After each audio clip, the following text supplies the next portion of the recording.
महायुतीकडून स्थानिक स्वराज्य संस्था जिंकण्यासाठी तयारी सुरू करण्यात आली। महायुतीकडून राज्याप्रमाणे जिल्हास्तरीय समन्वय समिती स्थापन करण्यात येणार आहे।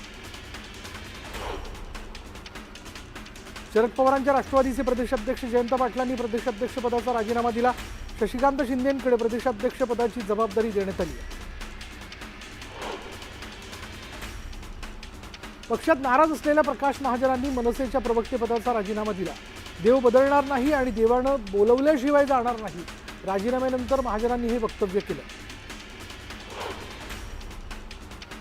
युतीचा निर्णय योग्य वेळी घेणार असल्याचं वक्तव्य राज ठाकरेंनी केलं। तर युती होईपर्यंत निवडणुकीच्या कामाला लागण्याचे आदेश राज ठाकरेंनी पदाधिकाऱ्यांना दिले। खासदार संजय राऊतांनी उद्धव ठाकरेंची मुलाखत घेतली। ठाकरेंच्या मुलाखतीचा टीजर जारी करण्यात आलाय। 19 आणि 20 तारखेला ठाकरेंची संपूर्ण मुलाखत प्रकाशित होणार आहे। मद्य परवान्यांबाबत महायुतीतच मतभेद असल्याचं समोर आलं। मद्याबाबतच्या भूमिकेला विरोध करणार असल्याचं वक्तव्य सुधीर मुनगंटीवारांनी बडे मुद्द्याच्या चर्चेत केलं। विधानभवन परिसरात पुन्हा नितेश राणे आणि आदित्य ठाकरेंमध्ये कोल्ड वॉर पाहायला मिळाला। नितेश राणे पोडियमवर बोलत असताना आदित्य ठाकरेंनी शेलक्या शब्दात टीका केली। नाशिकमध्ये महाविकास आघाडीतून गळती सुरूच आहे। भारतीय राष्ट्रीय आदिवासी काँग्रेसचे प्रदेश सचिव वैभव ठाकूर अजित पवारांच्या राष्ट्रवादीत पक्षप्रवेश करणार आहेत। रिपाईच्या कवाडे गटाचे जिल्हाध्यक्ष राजाभाऊ सावळेंवर जीवघेणा हल्ला झालेला आहे। हल्लेखोरांनी वाहनाची तोडफोड केली। यात राजाभाऊ सावळे तोडक्यात बचावलेत। वाहनातील एकाला उचलून नेल्याची पोलीस स्टेशनमध्ये तक्रार करण्यात आली आहे। सोलापूरमध्ये उपमुख्यमंत्री अजित पवारांनी शिंगारे कुटुंबियांची भेट घेतली। सोलापूर जिल्हा बँकेचे संभाजी शिंगारेंचं निधन झाल्यानं अजित पवारांनी कुटुंबियांची सांत्वनपर भेट घेतली। समोसे जिलेबीसाठी कोणतेही आरोग्यविषयक इशारे नसल्याची माहिती पीआयबीनं दिली आहे। समोसे जिलेबीबाबतचे दावे खोटे असल्याचंही पीआयबीनं म्हटलंय। टेस्ला कारचं भारतात आगमन झालंय। मुंबईच्या बीकेसीत अलिशान शोरूम सुरू करण्यात आलंय। मुख्यमंत्री फडणवीसांच्या हस्ते कारचं अनावरण करण्यात आलंय। 17 दिवसांनंतर शुभांशु शुक्ला पृथ्वीवर परतले, तर 17 ऑगस्टला शुभांशु भारतात परतणार आहेत। तोपर्यंत शुभांशु शुक्ला कॅलिफोर्नियामध्ये राहणार आहेत। शुभांशुच्या आगमनानंतर त्यांच्या आई वडिलांना अश्रू अनावर झाले। गाजलेली वेबसिरीज पंचायतमधील अभिनेता आसिफ खानला वयाच्या 35व्या वर्षी हृदयविकाराचा धक्का बसलाय आणि आसिफवर सध्या रुग्णालयात उपचार सुरू आहेत।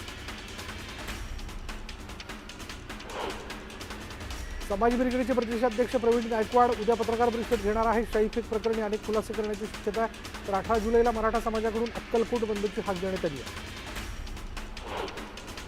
प्रवीण गायकवाडांवर शाईफेक करणाऱ्या दीपक काटे आणि त्याच्या 2 साथीदारांना 2 दिवसांची पोलीस कोठडी सुनावण्यात आली आहे। तपास अधिकाऱ्यांनी 7 दिवसांची कोठडी मागितली होती। संभाजी ब्रिगेडचे प्रदेशाध्यक्ष प्रवीण गायकवाड शाईफेक प्रकरणी आरोपींच्या संख्येत वाढ झाली आहे। आरोपींची संख्या 7 वरनं 10 इतकी झाली आहे, तर 7 आरोपींचा पोलिसांकडनं शोध सुरू आहे। जळगावमध्ये महाराष्ट्र जनक्रांती मोर्चाच्या कार्यकर्त्यांनी आंदोलन केलं। प्रवीण गायकवाडांवर शाईफेक करणाऱ्यांवर कठोर कारवाई करण्याची मागणी करण्यात आली आहे। संभाजी ब्रिगेडचे प्रदेशाध्यक्ष प्रवीण गायकवाड शाईफेक प्रकरणी आरोपींच्या संख्येत वाढ झाली आहे। आरोपींची संख्या 7 वरनं 10 झाली आहे, तर 7 आरोपींचा पोलिसांकडनं शोध सुरू आहे। जळगावमध्ये संभाजी ब्रिगेड आणि समविचारी संघटनांकडून प्रवीण गायकवाड यांच्या प्रतिमेला दुग्धाभिषेक करण्यात आला। तसंच अक्कलकोटमधील शाईफेकीचा निषेध व्यक्त करण्यात आला। पुणे जिल्हा परिषदेकडनं सुरू असलेल्या क्लबिंग धोरणाला महाराष्ट्र राज्य कंत्राटदार महासंघाने विरोध केला आहे। या धोरणामुळे छोटे कंत्राटदार आणि बेरोजगार अभियंत्यांचं नुकसान होत असल्याचा आरोप करण्यात आला। त्यामुळे क्लबिंग मार्फत मागवलेल्या निविदा तातडीनं रद्द करण्याची मागणी करण्यात आली। पंढरपूरहून आळंदीकडे परतीच्या प्रवासाला निघालेली संत ज्ञानेश्वर माऊलींचा पालखी जी ते पुणे जिल्ह्यात दाखल झाली आहे। वसई विरारमध्ये बांधण्यात येणाऱ्या देहेरजे धरणाचं बांधकाम 80% पूर्ण झालंय। मात्र 20% बांधकाम प्रकल्प बाधितांच्या पुनर्वसनाअभावी रखडण्याच्या मार्गावरती आहे। समाधानकारक मोबदला मिळेपर्यंत जमीन न देण्याचा पवित्रा प्रकल्पग्रस्तांनी घेतला। नवी मुंबईमध्ये सुरक्षा रक्षकाच्या बुटातून कोब्रा साप निघाल्याची घटना समोर आली। कोब्रा साप बुटामध्ये लपून बसला होता। सुरक्षा रक्षक बूट घालायला गेला तेवढ्यात त्याला बुटामध्ये काहीतरी असल्याचं कळालं आणि त्याने सर्पमित्राला बोलावून घेतलं. कोब्रा सापाचा व्हिडिओ समोर आलाय. सर्पमित्राने कोब्राला रेस्क्यू करून जंगलात नेऊन सोडलं. रायगडच्या कशेडी घाटातील जुन्या महामार्गावर दरड कोसळली आहे. सध्या या मार्गावरती वाहतूक कमी आहे, मात्र जी तुरळक वाहतूक असते तीही सध्या बंद करण्यात आली.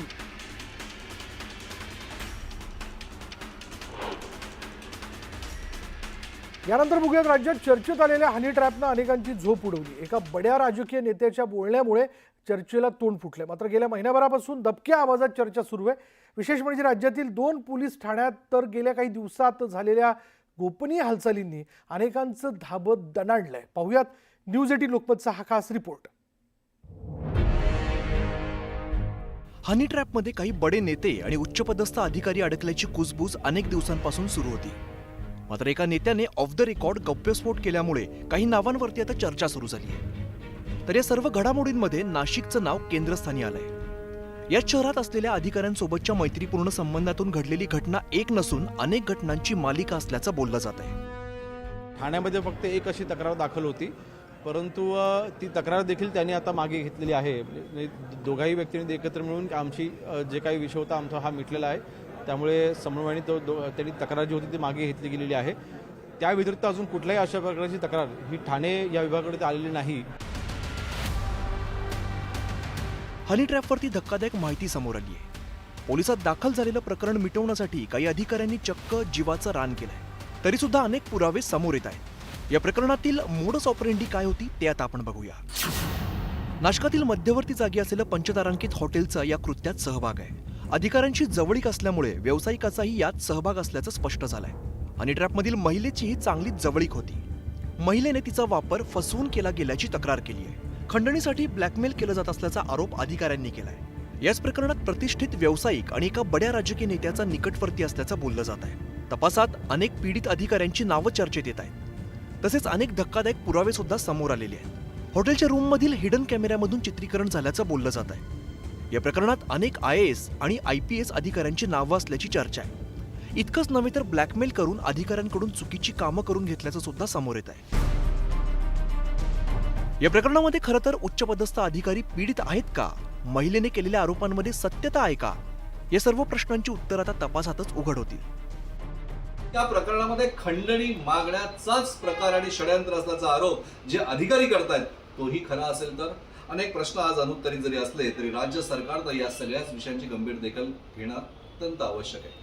कारण जर का अशा प्रकारे राज्यातल्या बड्या अधिकाऱ्यांना वेठीस धरून किंवा खरोखर हनी ट्रॅपमध्ये अडकवून जर का अनेक अर्थपूर्ण कामं त्यांच्याकडनं करून घेतली जात असेल तर नुकसान मात्र जनतेचंच आहे. प्रशांत बाग, न्यूज 18 लोकमत, मुंबई.